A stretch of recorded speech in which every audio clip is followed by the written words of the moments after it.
Hey, you like girls? Come over here. Heck Gomez is the name. Yeah, there it is. Yeah. And then he opens up the trunk and she's in there and they get in there and he's got bombs and shit too. Yeah. He's got like dynamite. Well, to me, when she, You do. Yeah, The I end of the guess. world. when she's in the trunk, right, and she wakes up, it was like a really weird like pause. Yeah. She was like, eyes open. Okay, now attack. And you're like, Yeah. oh god, Yeah. yeah, that was weird. Oh, Heck's got it taken care of though. Yeah. Now, like the fence like stops at one spot. Yeah. Yeah. Yeah, you know, it's As weird. they don't. Yeah, it's like it comes around this fence. As is tradition. Yeah. So the Dharma Initiative is infiltrated at this point. Yeah. So he's Scientists, not tacticians. yeah, exactly. Yeah, Yes. they're like, we don't have enough money for the rest of the fence. Fuck it. Just we post cured somebody up over AIDS. there, so we're good. Got Yeah. the steel box to lock ourselves in. We're good. Yeah. In the meantime, she's running around the whole bunker. Reggie is, and then Yes. Samantha goes down. That's not even the real Samantha in that shot too, because of budget constraints, and that's not even a real elevator in that. They just Really? use somebody's feet with her shoes on it.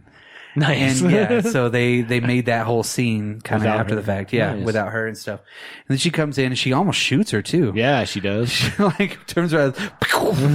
She's like, "Whoa, it's just me." And they're like, "Oh, you're alive. Great. They told me you were dead." You know, I'm glad she actually pulled the trigger because most people probably would in that scenario when they don't know. They're just like, oh, God. Yeah. And she's like, well, good thing I missed. But, Yeah. So she's ducking the whole everything, right? She gets away. She's pretty fast.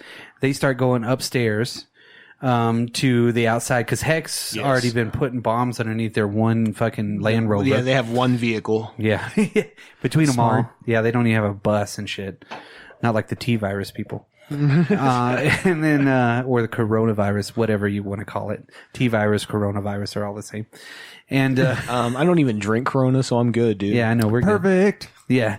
And, so that's I'm not when, even fake Mexican. Come on. yeah. Jeffrey Lewis has changed in that. Yes. Big time. Yes. Just in the, what, 20 minutes or something like that? He's like gone fucking, he was the most effective. He must have been standing by the vent. Yeah, Yeah, right. no joke. Yeah, he was the one that Yeah, he fucked takes up. the biggest turn for sure. Yeah, because they're trying to develop that serum so they can get past it, but that's not going to work. Because he realizes after they shut the power off, he's like, life support. So he runs in there and they're all fucking beep, dead. And then they finally get upstairs and Heck takes off, right? Because they get the kids and Reggie's got the little bunny rabbit doll and shit like that. Right. So they're driving off and he stops and she's like, what the fuck are you doing? Keep going. And it's like, He's like, wait for it. yeah, well, hold on. He reaches back and he flips him off. He's like, hey, I got something for you. And he like looks at his hand. And then Jeffrey It's Lewis, pretty awkward. yeah. And Jeffrey Lewis like, get him, and the dude's like, smells like gasoline. Cause like that dude wasn't affected as much, but Right. he was. And he's like, Could just be like you said, proximity to duct or whatever. yeah. And he's like, stop, don't start the car. And he starts, boom, fucking explodes. Cause he looks wicked in that Yeah, part too. absolutely. There's a good makeup job in that too. So they escape. Dun, dun, dun. They've made it back. So you can hear like thunder at that point too. Yeah. While they're driving back. So the rain actually washes away all the red dirt. And now it's a clean blue sky. It must have been probably weeks after the fact, right? Yeah, absolutely. You would have to think it's not like 2 days later and they're already fucking playing house and shit, True. Yeah. And, Samantha's all fucked up. She's mad because they're like, what are you Because her waiting sister for? always takes the... Yeah, the little girl asked for the guns too. The little girl's like, hey, if you don't want those anymore, can I have them? Yeah. And he just looks at her like, Yeah, why are you waiting for the light? Yeah, exactly. Right? So they're like, what are you doing? There's nobody here. That's when she almost gets hit by a fucking car. I mean, you can see it coming from like at least 2 blocks away. Right. And she still almost gets hit. And then the dude turns around and it's a valet dude, right? Of course it is. Yeah, and he's like, whoa. I thought it was the only one. So, nice car. Cool. I got 16 of them. Yeah. 21 of them or something, right? Yeah. He had like a shitload. 23. I can't remember, but it doesn't matter. But wait. Yeah, we find out who it really is. That's right. It's Danny Mason Keener. As you know, DMK. Dun, dun, dun. Yeah, he's like, What? he's like some rich dude Callback. that has all of those because he has his own vanity license plate. Do you think he made that? No. No. Yeah, he already had it made. Yeah, I think he was already where he was. Yeah. He was already a rich dude, so he must have been like, where would he have been at? Who knows? Maybe he was in an arcade. I don't know. he was in a safe. Like Scrooge Bathing McDuck. in his money. Yeah. Scrooge McFucking Duck. This is weird. And they ride away. Yeah, they ride into the no sunset. Yeah. And then you get to find out, because, I mean, that's pretty crazy. You know that there's going to be more people out there in different cities.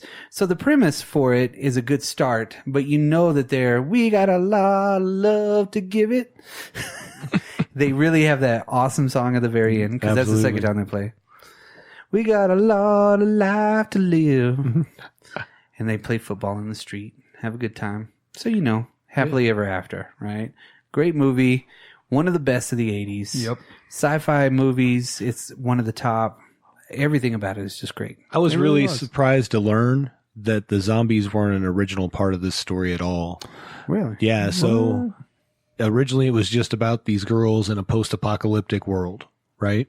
But he realized part of the way through that he had to have like a big bad or an something. antithesis, you know, like a reason. So that's when he added it in. That's why, like, really, if you notice, there's not a lot of that in there. No. You know? Yeah, it's just kind of what you would do afterwards. Right. Maybe it would have been too rapture-y if they didn't have that element. Yeah, I don't know. I think that he just didn't have an antagonist for him, you know, through most of the movie, because the scientist portion takes part later. Yeah, you know? And evincially everybody turns into dust anyway. Right. Because that's what they say. There's a slower progression into the dust people. Would you say dust in the wind? Yeah, that brick dust that they use, because that's what they made it out of. Oh, is it? Crushed that makes bricks. sense. Yeah. Okay. So, yeah, that's why it looks, you know, like you're going to Oklahoma. Yeah. Oklahoma dirt is red. So yeah, I really enjoyed this movie. Yeah. I know that. Let's see. In 2018, Orion Pictures hired Roxanne Benjamin. Yes. Yeah, let me pull my notes up on that. She was like a fan of the movie. And she's written some pretty good ones too. Well, they hired her in 2018 to write a remake. Mm-hmm. And she confirmed that she had already submitted the script in April of 2019. But yeah, she had done quite a few, and I don't know where my notes are on that. Yeah, no, like for real, like Kelly Maroney was totally all about it. At all the cons that she's gone to, and so is Catherine Mary Stewart, or whatever her name is. They've all been on board with the remake for this, because this is ripe for a remake. Oh, 100%. Like I really think you're already in that world. Yeah, my whole thing about it, it seems like the zombie part of it was kind of thrown in, but you went really fast, and it was a 90-minute movie, hour and 40 minutes. Yeah. So it wasn't really too long. It was like 108 minutes, I think, is what the runtime is. But it didn't seem like, 95 minutes. It just didn't seem like it developed as much as it could. Because they really could. And if you don't redo it exactly the same way or try to use the same premise, but just kind of adapt it to the new world for it, it's going to be a great movie. That's where I would go with it. You don't have to remake the same story. That story arc can already exist. Yeah. And you could build off of that. Yeah. And it could be 10 years later. It could be 24 years later. You know, whatever you want it to be. Yeah. Maybe there's something new out there that's causing mutations or something like that. Or the comet got stuck in orbit. You don't know about it. You know what I mean? It got stuck in something to where it comes back every 5 years. You know, so you always got to worry about that something. But yeah, no, I think this movie was one of the most you can't really say forgotten on it, but it is a piece of drop culture. Yeah, I don't think that, it just depends on when you were around if you remember this movie. I'm like, Mitch has said he never heard of it. Never. Yeah. And the movie poster's fucking weird too, because it's a door to another dimension. Right. What the fuck is this? Like, there's so many things that are against what it should be, but they've updated that for the Shout Factory reissue. They did a big Blu-ray where they have a lot of interviews and everything like that on it. They've done a really good job of preserving that film, which is pretty neat too, because they have a lot of stuff. That movie is iconic for the time, as a post-apocalyptic movie that was more up to date, but also at the same time, kind of a throwback. Sure. So, I mean, if it's Teenage Mutant Horror Comet Zombies or, Teenage... that was like the original name of it, right? Something like that. It was like Teenage Mutant... Yeah, Comet Horror Zombies. Comet Zombies. Something like that. I don't think horror was in there. Well, that's what it says. Teenage maybe it Mutant was. Horror Comet Zombies. Wow. But it could be Teenage Mutant Zombies. Whatever it was. You guys should lather up and fight this out. Oh, no. No. No? I'm reading it. Not, yeah, and I'm not that invested. All right, go home, investors. Of this Roxanne Benjamin, that's so I found my notes, by the way. She has directed some of the new Creep Shows segments. She directs a lot of TV stuff, but she was also, I believe, the writer or an actress on VHS. So she has some horror background. Yeah. That's what I read about it too. There was a lot. But so hopefully it's just somebody that takes it in the right direction. You know what I mean? Yeah. Not even making a TV show out of it because everything is being made into a TV show and it's post-apocalyptic. The only post-apocalyptic TV show that could actually be out would be a Mad Max TV show. Bitchin'. Yeah. That'd be cool. Or we could just do a Tom and Jerry post-apocalyptic show. Why not? Yeah, right. Throwback. Whoa. Yeah. That'd be kind of cool. Nice. Call back. But overall, Mitch, what'd you think? I liked it. I actually did. Overall, it's not a movie that I'm going to watch every year. It's not like out of this world. It was a good movie. I liked it. Dan? I agree, and I think that because it didn't dig deep into the other stuff, that it moved at a fast clip. And it was an 80s movie, so it wasn't going to be more than about an hour and a half long anyways, generally. Yeah. But it moved at a fast clip and it made it entertaining. I would give it 4 Comets out of 5. Ooh. That's a pretty good rating. Yeah. I was thinking For what it is, you know what I Yeah. mean? Not like you said, you could dig further, deeper. That's a different movie. It's a different kind of movie. Yeah. For what this was, though, especially at the time with a $700,000 budget, dude. for what Yeah. they did, I would agree. Four Comets. Yeah, well, I go a full 5 Comets Whoa. because I watch this movie in phases to where I'll watch it like 4 or 5 times in a week, every year or 2 years or something like that. Like I watch it a lot. Nice. And I always go back to it. I just always enjoyed this movie.